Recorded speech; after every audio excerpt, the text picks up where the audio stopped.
നമസ്കാരം, വിപ്ര ന്യൂസിലേക്ക് സ്വാഗതം. ഇന്നത്തെ പ്രധാന വാർത്തകൾ.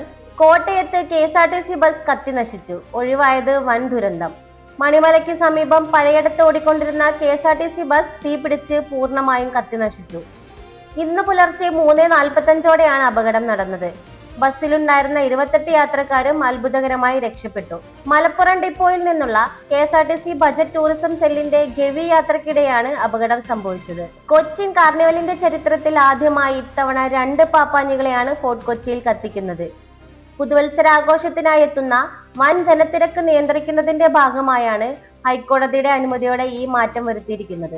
ഇന്ന് അർദ്ധരാത്രി 12 മണിക്ക് 2 സ്ഥലങ്ങളിലും ഒരേ സമയം പാപ്പാഞ്ഞിയെ കത്തിക്കും. കോഴിക്കോട് കണ്ണാടിക്കൽ കൂറ്റഞ്ചേരി ശിവക്ഷേത്രത്തിലെ ഉത്സവത്തിനിടെ ആനയിടഞ്ഞു, 7 പേർക്ക് പരിക്ക്.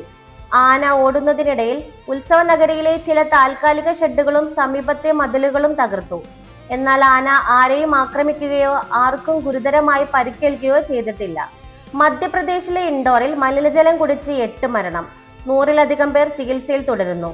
രാജ്യത്തെ ഏറ്റവും വൃത്തിയുള്ള നഗരമായി അറിയപ്പെടുന്ന മധ്യപ്രദേശിലെ ഇൻഡോറിലാണ് മലിനജലം കുടിച്ച് 8 പേർ മരിച്ചത്. മലിനജലം ഉപയോഗിച്ചതിനെ തുടർന്ന് ഛർദ്ദിയും വയറിളക്കവും ബാധിച്ച് 100-ലധികം പേർ വിവിധ ആശുപത്രികളിൽ ചികിത്സയിലാണ്. നഗരസഭ വിതരണം ചെയ്ത കുടിവെള്ളത്തിൽ ഡിസംബർ 25 മുതൽ ദുർഗന്ധമുണ്ടായിരുന്നതായി പ്രദേശവാസികൾ പരാതിപ്പെട്ടിരുന്നു. കോഴിക്കോട് കുതിരവട്ടം മാനസികാരോഗ്യ കേന്ദ്രത്തിൽ നിന്ന് കൊലക്കേസ് പ്രതി വിനീഷ് തടവു ചാടി. ശുചിമുറിയുടെ ചുമര് തുറന്നാണ് രക്ഷപ്പെട്ടത്. കഴിഞ്ഞ ദിവസം രാത്രിയോടെയാണ് സംഭവം നടന്നതെന്നാണ് വിവരം. പ്രണയപ്പകയെ തുടർന്ന് 2021 വിനീഷ് ദൃശ്യയെ കൊലപ്പെടുത്തിയത്.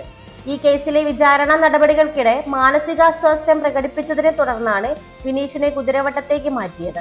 ഇതുപോലുള്ള ന്യൂസ് അപ്ഡേറ്റ്സിനായി വിപ്ര ന്യൂസ് സബ്സ്ക്രൈബ് ചെയ്യൂ.